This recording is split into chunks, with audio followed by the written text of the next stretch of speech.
You may shoot me with your words. You may cut me with your eyes. You may kill me with your hatefulness. But still, like life, I'll rise. I refuse to accept the view that mankind is so tragically bound to the starless. Welcome to the Black News Beat, and I am your host, Dr. Kamika Campbell. Good morning, everyone. It is Wednesday, April 15th, and I guess you know what that means. It's tax day. Grab your coffee because today is heavy with lots of layers. It is officially tax day, which means half the country is stressing over what they owe, and the other half is wondering why their refunds feel a little light. Today is also Jackie Robinson Day, a powerful anniversary of integration and excellence in sports. But most importantly, we are right in the middle of Black Maternal Health Week. This is a time to honor and advocate for Black women who carry our communities on their backs, as usual, often while navigating a healthcare system that does not protect them. And shout out to the Pennsylvania Black Maternal Health Caucus and some of the work that they're doing. We'll talk about that on the show today as well. This morning, we're talking about exactly where your money is going. We're digging into a massive airline merger pitched right directly to the orange terrorizer, aka the president. The real reason everybody feels like they're paying too much to live, and a local scandal right here in Dauphin County that proves the House always wins.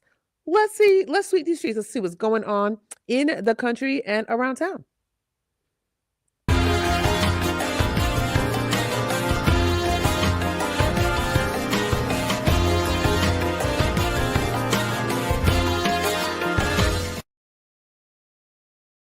Well, something sneaky is afoot. Why is the United Airlines and American Airlines, why is he pitching a merger directly to the president in the midst of all of these gas hikes right now? What's going on? So sources say United Airlines CEO Scott Kirby privately pitched a massive combination with American Airlines directly to the Danger Yam during a White House meeting. Why is that?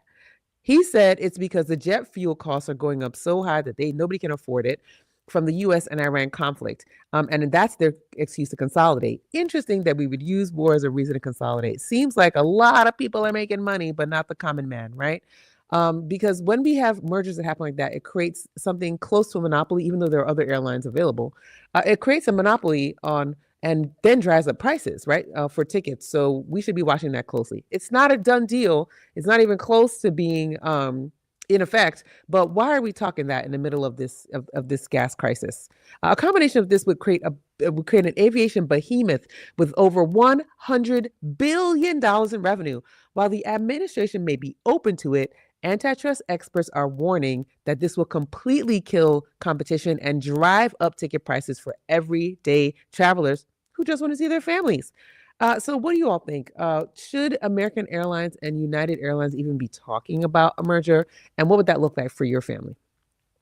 Next up on the docket is a day that's near and dear and painful to many hearts. Tax day. Today is April 15th. It is tax day. And there is it is a mad dash to get your taxes in before the deadline. So people say, oh, we're paying taxes today. Actually, you've been paying taxes all year. You paid them all 2025. And now you are filing your taxes, right? Filing the report for what you paid in 2025 to see if you owe the government any money or if you get a return. That's what today is. And it can be quite painful for a lot of people, including me. Hate filing my taxes. It is hard. A recent poll found that 40% of Americans expect to pay higher taxes this year. Well, how can that be when we just had a tax bill that lowered taxes for the masses? How does that work? I'm not sure, but let's find out. Separate surveys from Fox News and Gallup reveal roughly 7 in 10 registered voters say their taxes are just too high. And almost half say the income tax system is fundamentally unfair. And to talk about that at the Pennsylvania level, because this is people are paying their federal taxes today, filing their federal taxes today, filing their state tax today, and filing their local taxes today. So let's hear from my friend, Dwayne Heisler at Penn Policy Center on tax day happenings right here in Harrisburg at the Capitol.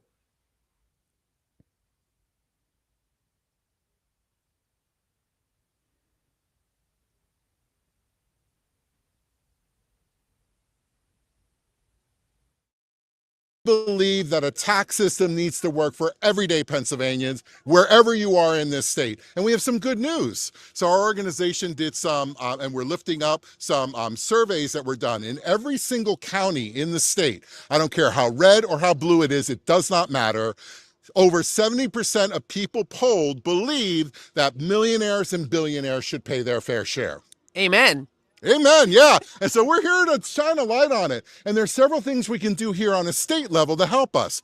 We all know the federal government has been chaotic, and that's probably a nice way of putting it. But that burden is now being shifted to Pennsylvania and to hardworking families here. We think that we should be able to tax them and they pay their fair share so we can afford things like fully funding our schools, taking care of public transit, which happens in every single county. Every single county receives public transportation funds, and that needs to be funded. If we are not taking care of everyday people in Pennsylvania, what are we doing? Absolutely. The fact of the matter is that we are running a deficit in this state, and we cannot meet our obligations. And our obligations are not the problem. We do not have a spending problem. We spend about the same amount of money on other states proportionally, and all those surrounding us, including West Virginia, Wow. on education, on transportation, on all of these, on healthcare, on all of these things. Wow. What we have is a revenue problem. We don't have money coming in to fund those things. You cannot cut your way to prosperity, Right. but if everyone pays their fair share, we can have a Pennsylvania where everyone thrives. I love that. So you are here today with Penn Policy Center Yes, that's and right. Democracy PA. Yes. And you had a wonderful press conference this morning. Yes. And you also have some events coming up throughout the day and this evening. Tell us about those, celebrating celebrating or just observing Tax Day. Yeah, it's true. It's true. Well, there are events that are happening all over the state. I want to give a shout out especially to Bloomsburg, Pennsylvania. We've been hearing so much about how rural communities are coming together. The folks in Bloomsburg right now are doing a rally outside of their closed Social Security office in Wow. downtown. Wow. And they're once again pointing the finger and saying, we need the funding necessary to take care of the people in Bloomsburg and in Absolutely Columbia right. County. There are events that are happening.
For making that wonderful video just this morning. As you can see, I'm in the same outfit that I was this morning. I went to the press conference at the Capitol talking about tax day, both federal and state level. And our representatives are really working hard for us at the Capitol, making sure that people are aware of the tax credit that the governor has put forth for working families in our in our state, and also just how much work we still have left to do to make sure that taxes are fair for everyone, not just for the very rich folks, while they're getting tax cuts while working people are seeing tax increases.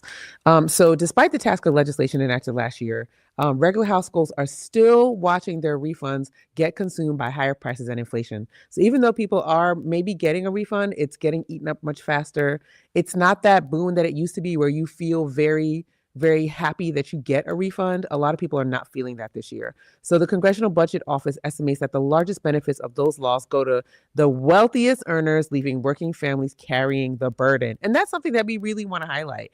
We want to make sure that we understand that it's not just that folks are they're not just trying to get one leg up. We just want it to be at least even to the folks who are making the most money in our society, right? And I think that's fair. Wouldn't you agree that that's fair?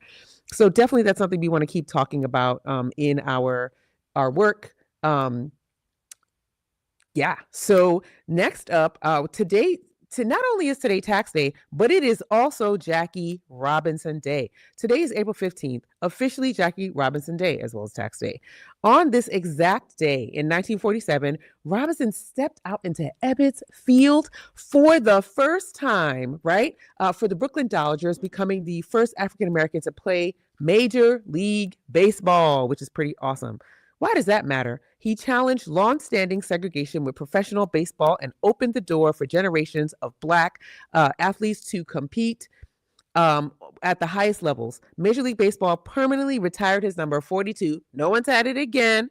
And decades later, his legacy of breaking barriers continues to resonate today. So shout out to Jackie Robinson for breaking barriers for all of us. And you, as long as if you're celebrating tax day or if you're just observing tax day, some of us aren't celebrating, you do have something to celebrate today, and that is Jackie Robinson Day. And next up, major comedy alert. Dun, dun, dun. One of my favorite writers, comedians, talk show hosts is coming to Harrisburg. The brilliant, hilarious, Tony-nominated writer and comedian Amber Ruffin is coming to right here in Harrisburg for a special live conversation at the Whitaker Center with the one, the only Mary Oliveira, the executive director. I'm so excited about this. And I reached out to Mary and I said, Mary, my birthday is 1 week after Amber comes. What can you do for a sister? She said, well, guess what? I'm giving YPOC 10 free tickets to go see Amber. So bring you and some of your friends. So you are some of my friends. Why don't you come out and enjoy a live conversation with Amber Ruffin this Saturday? That is this Saturday, the 18th, starting at 6 p.m. It's going to be a really wild and amazing night. She's so funny. She's so smart. She's going to talk about her 2 books. She's going to talk about her own journey. So I'm really excited to be hanging out with Amber on Saturday. Won't you join me? If you would like a free ticket to see that, please hit me up. And also I have on Threads, I have a little contest going, and on Facebook, if you can answer a little trivia about Amber, you can get a free ticket to go see her Saturday night. So definitely hit us up. And the absolute best part is, again, YPOC has secured free tickets for the community, and we are giving them away right here on the Black News Beat.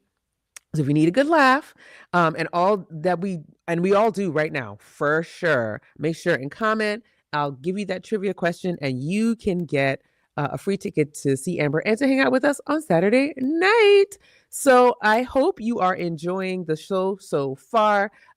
We have a lot coming up for you in the next segment. We'll be right back with upcoming events.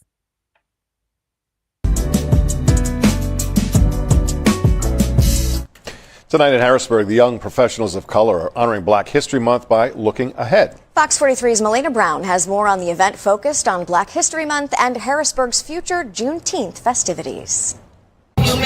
We all got blood in our veins. In a room filled with community leaders, families, and young people, the future. I am Little Miss Black Pennsylvania Jr. and the foundation of Harrisburg stood side by side. I am the Juneteenth concert chair, as well as YPOC board, and founder and CEO of Power Choice Productions. The young professionals of color hosted the event to honor Black History Month, with a special focus on the city's upcoming Juneteenth celebrations. Organizers say it's about more than just planning a festival, it's about celebrating the culture. Music, art, storytelling, fashion, community, entrepreneurship. Part of Thursday night's tonight's event was the focus on connection. People listened to stories, music, and art, while community leaders encouraged the next generation to take ownership of their future. Black history is important to me because it's about my origins, and I feel like everybody should go out and learn more about Juneteenth. And I feel like that it's important that everybody learns about what happened back then.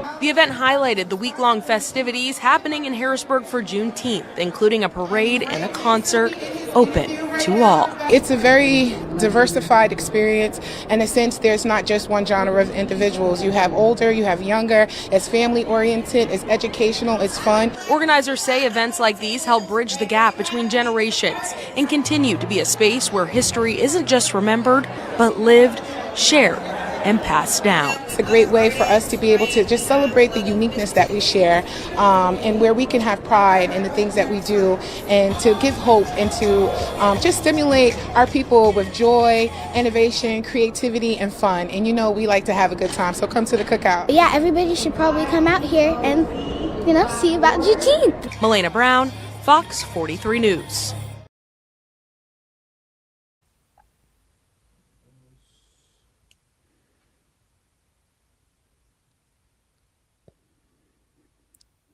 Welcome back to the Black News Beat. I hope you enjoyed that first segment. We have a lot of great things in store for you. Don't forget, it's tax day. Are you in the middle of doing your taxes? How is it going? I want to know. My husband and I were working on taxes yesterday, and we were just, up. We had to be up to be supportive. We needed body doubling to get our taxes done. So we did that. So I'm encouraging you today, sit down, get you a drink and a snack, get some water, hydrate, and do those taxes, okay? Because we want to be, we want to get our refunds. We want to have a good spring. So now to upcoming events. We have a lot going on. And starting today, celebrating tax day or observing if you don't celebrate, if you're not getting a refund, we are seeing the Death and Taxes documentary screening tonight at 7 p.m. The bar opens at 6 p.m. We will be at Midtown Cinema. I do have free tickets to this event. So if you are wanting to come, you can sign up on Mobilize, or you can just come to the theater and I'll get you a ticket. I'll be on the panel starting right after that movie to discuss what we saw. So please come on out. Shout out to Dwayne, who you saw earlier in the show with the interview we did at the Capitol. Shout out to Dwayne and the Penn Policy Center and Democracy PA for hosting this fabulous event and having me on the panel along with Karen Showalter, who was also on the show from Moms Rising. So we will be on the panel tonight with the director. So please come out, meet the director, and please, I'll also get you a snack and a drink. I'll throw in a little snack and a drink as well. So come on down and grab your tickets before they're gone. And on Thursday, I will be teaching Leaps and Bounds in AI, April 16th at 12 p.m. It is a virtual class for small to medium-sized business owners. We have a lot of advancements we've had in AI since January. I mean, so many big things are coming up. We have the Anthropic models, rolling out new models. Veo 3 is up and running, which is the visual aids. We have changes in memory and how AI is using memory and what this means for data centers. We also want to talk data centers. Half the data centers that have been planned have been shuttered around the country. And what does that mean for the future of AI? Is it a bubble or is it something worth invested in? And all the layoffs that we've been talking about on the show as well, all the layoffs that have been happening as well. So I want you to come to this. If you are a solopreneur, entrepreneur, medium-sized business, small business, please come and let's talk about this and let's get ready for this next chapter of what's happening with AI. It's a lot going on. So I really want you to join me on Thursday at 12 to talk about that. We are in the middle of Black Maternal Health Week. Shout out to the Pennsylvania Black Maternal Health Caucus. I just want to say, it's the weeks 11 to 17. Yesterday and Monday, they had great programming, panels, they had a reception, a film screening, the birth canal film. There's so many things. There's so many things happening that really highlight the plight of Black motherhood and Black maternal health in the country and in the state of Pennsylvania. And I so happened to see that our Governor Josh Shapiro, posted about Black Maternal Health Week on his page. And the comments were so nasty. The comments were terrible. People are like, why does it have to be a Black thing? Well, let me tell you why it has to be a Black thing and why we have to concentrate on Black mothers, because they have the highest mortality rate of any group of mothers in the country, because they are routinely discriminated against when they seek care. And people were asking questions like, are these mothers really seeking care, and are they following through on their care? And just the presupposition that Black mothers are not following through on care and don't want the best for the children, I just would like to say that is a racist sentiment. So that is the type of sentiment that Black women are fighting, trying to get care to make sure that they are believed, that their pain is believed, that their expertise in being mothers is believed. So this is a very important week.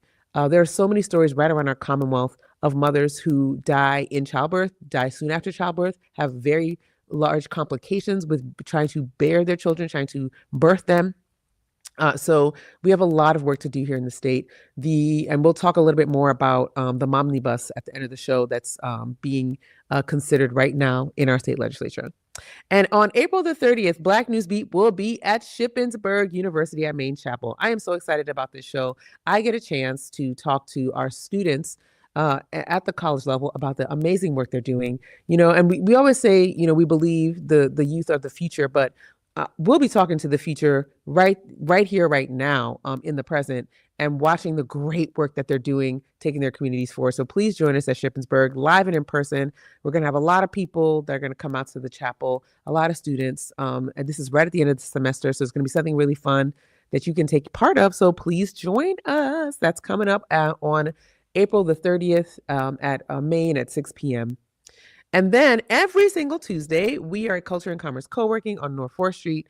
We do Topics Tuesday. Topics Tuesday is so great because we talk about so many amazing topics that are helping or hindering our community. And we want you to be there for those conversations. This is a way to strengthen your debate muscles, to get opposing sides to different issues, and really make sure that you're in tune with what's going on, right? This is a way to be civically engaged. We talk about our city government, our county government, and our state government. So please join us every single Tuesday, 7 p.m. at Culture and Commerce Co-working on North 4th Street, 19 and a half. And it is a half. 19 and a half North 4th Street. Join us. And then never too early to start talking about Juneteenth HBG. The events are up. Aren't you excited to be with us for Juneteenth HBG? I always say when we start putting up the graphics, welcome to Juneteenth HBG. It's going to be a great year. YPOC is turning 10 right in the middle of all that. Our birthday is actually June the 12th. And then we are going to do an event for the YPOC's 10th anniversary during Juneteenth week. So you should definitely check us out.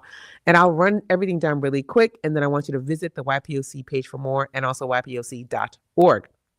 So we have on Sunday, we'll have a kickoff, a virtual kickoff. We're basically going to just let you know what's going on during the week, do some giveaways for our different things. Tuesday, we are going to have our YPOC 10th anniversary reception at Men in the Kitchen. On Wednesday, we will have our Juneteenth HBG Summit. It is coming up at Harrisburg University starting at 9 a.m. And we'll also have a keynote later that evening. Thursday is going to be our Taste of Black Harrisburg at the corner, the block event at the corner of 4th and Walnut, right at Culture and Commerce Co-working. And on Friday, we're going to have Juneteenth Jubilee on South the South Riverfront Park, right in Shipoke. And then Saturday is our parade at 12 p.m. and our concert at 7 p.m. So we got a lot going on, right? From the 14th to the 20th, we're doing all the things. We want you to come. You must download tickets if you want to get those free giveaways. And of course, we have some events that are at cost, but most of them are free and low cost. So definitely come hang out with us. We would love to have you. We are so excited that you all are going to be there. And we are trying to top this year. Our goal is to top 10,000 participants over the week. We got really close last year. We're fluctuating between 9,500 and 10,000 people. We had about 10,000 people fill out our survey trying to see what they want for Juneteenth this year. So please, come join us. Let's have fun. Let's have a great time. And I can't wait. So we have lots more events. I'm only giving you just the highlights and the highlight really what's going on. But please check out the Facebook page, both Black NewsBeat and YPOC, to find out all the awesome upcoming events that we have in the community. And if you ever want us to highlight an event on this show, let us know. I would love to cover your event. And yes, we are rocking and rolling with Black NewsBeat this morning. We'll be right back after a little note to talk to you about the deep dive of the day. I served in the Air Force for 23 years.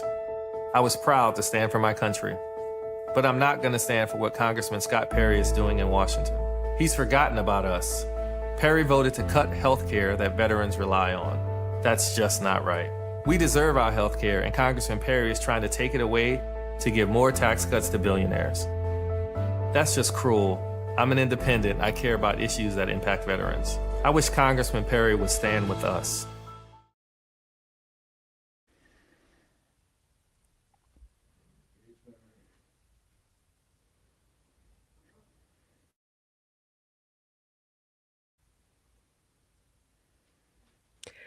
Welcome back to the Black News Beat, and we do have a special segment for you today because we have something that has rocked the community like no other. And yes, I am talking about the Dauphin County gaming grants. There has been a big ruckus in our community about this, the holding up of these grants, and I want to talk about it today on the show.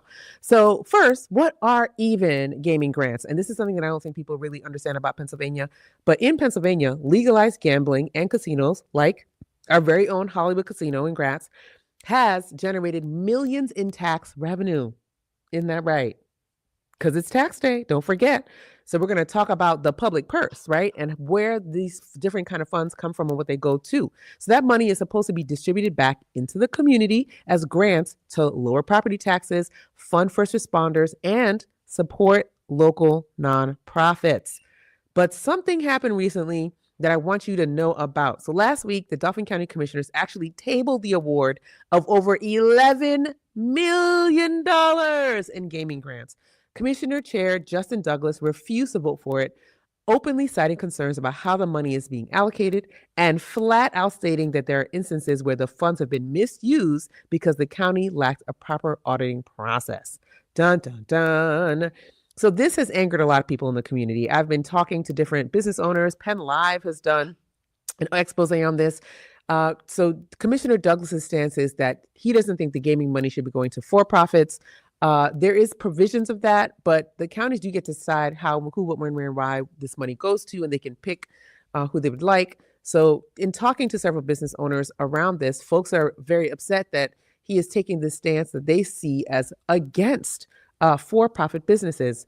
But is it really against for-profit businesses, or is he really trying to bolster organizations that don't sometimes make a lot of money? So what happened to what is another interesting that happened after this was this. What happened to the committee that was supposed to be overseeing this? According to Commissioner Douglas, in 2025, an entirely new gaming advisory board was appointed, yet the process completely broke down. Douglas noted that he was not even consulted or asked for his input this year. Interesting. On top of that, 2 economic development officials were suddenly ousted, with one fired without the chair even being consulted either. The subsequent refusal to vote on allocation, a majority of the gaming advisory board resigned. So now we don't have a functioning gaming advisory board. Oh my goodness. What is supposed to happen with that now? And how long would this $11 million be held up? We don't know. But we do know that this $11 million is supposed to be allocated to not just nonprofits, but also municipalities. So this money is hanging in the balance until when? We don't know. Now, Commissioner Douglas did state in his video that he had voted against a similar process last year because he did not feel that the process was fair, especially because he did not believe the money should be going to for-profits. This is a sticking point for him. For-profit businesses are feeling attacked. In speaking to some folks who wanted to remain anonymous, they said that they do not support this move because many small businesses in our community are struggling, which are for-profit, are struggling just like nonprofits. So this is something to consider. But this brings us to the explosive subsequent reporting by Julie Ryle at Penn Live. Her investigation found the most shocking developments. Instead of helping the public, the jackpot has been going to private for-profit businesses and wealthy county insiders who are quietly receiving millions in public funds. Now, Julia did I think a 5-part series on this, and it is quite riveting. And seeing some of the things that it's going to kind of does make you scratch your head. So while there are some really good small businesses that are doing well with the money, there are others that aren't.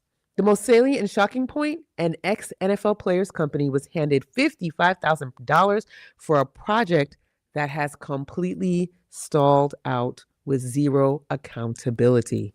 Now that's really scary. If $55,000 can just go out of the window like that with no accountability, no auditing, how much more money? And that's the point of Juliet's reporting. When public gaming money goes to insiders and private businesses, our local nonprofits and community programs lose out.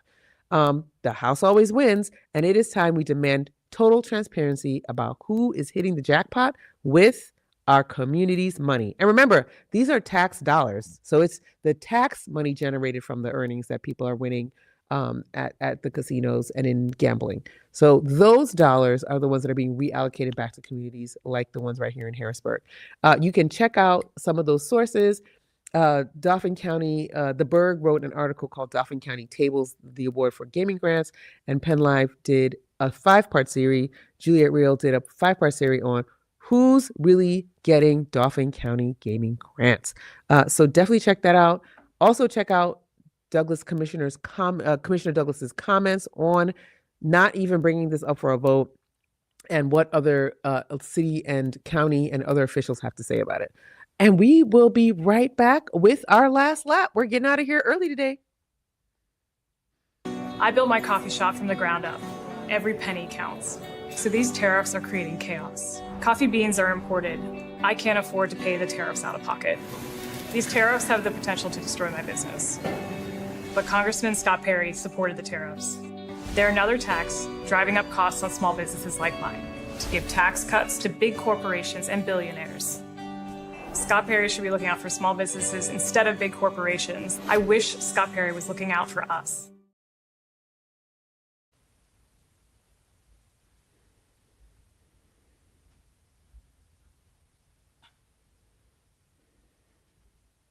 All right. Welcome back to the Black News Beat, and we are here for a last lap. It's been a shorter show, but chock full of good information. It's tax day. We have a lot going on as a community, but I know between the stress and hearing about millions of dollars going to the wrong place right here in our backyard, it is incredibly easy to feel defeated. But remember the themes of today. Jackie Robinson walked into a field where half the stadium wanted him gone, but he played his game anyway. And that's the theme. We have to keep going in these times when we feel like we aren't moving forward. Yes, you are. Keep the course, stay the course. And as we observe Black Maternal Health Week, remember that advocates fighting for the PA Omnibus legislation, that's what they're fighting for right now. The Black maternal mortality rate in Pennsylvania is a crisis, with over 90% of pregnancies associated deaths being considered preventable. Did you hear that? 90% of the pregnancy associated deaths for Black women are considered preventable. That's a crisis. That's an epidemic. We have to keep playing our game. We have to stay informed, protect mothers, read the local reporting, keep fighting for our community. And the last thing I want to say too is during Black Maternal Health Week, check in on your friends that are Black moms, especially your pregnant friends that are Black moms. There is a lot happening in our community with just how Black women are believed when they go to the doctor, when they say they're pregnant. My own personal story is when I was pregnant, I had an ectopic and I was not believed for several weeks. And I have friends who are also telling those stories where they have lost children or they have suffered severe health consequences because they were not believed in their journey of trying to have a child. So check on your Black friends who are mothers who are pregnant. Help them advocate for themselves if they are not being advocated for. And really just also stay abreast of the reporting and the news that's happening at the Pennsylvania state level for the Black Maternal Health Caucus and for the PA Omnibus legislation. And something that I like that we talk about, people say, why is it a focus on Black folks? When you fix these things for Black moms and Black mothers, you fix it for all parts of our society. So that's something I want you to remember too. If one mother is being treated adversely, if one mother is being discriminated against, then how is that showing up for other moms that we may not be paying attention to? When you fix these dire issues for one part of our society, you will fix them for other parts of society. So that is how we are all in this together. That is why we should pay attention to these dire mortality rates for Black moms, and why it matters to all of us. Right? All right. So remember, we're giving away tickets for Amber Ruffin. Hit us up on the Black Newsbeat page this Saturday evening. It's going to be a wonderful time. And that's all I have for you today. I am Dr. Kamika Campbell, and this has been the Black News Beat. Have a beautiful rest of your day.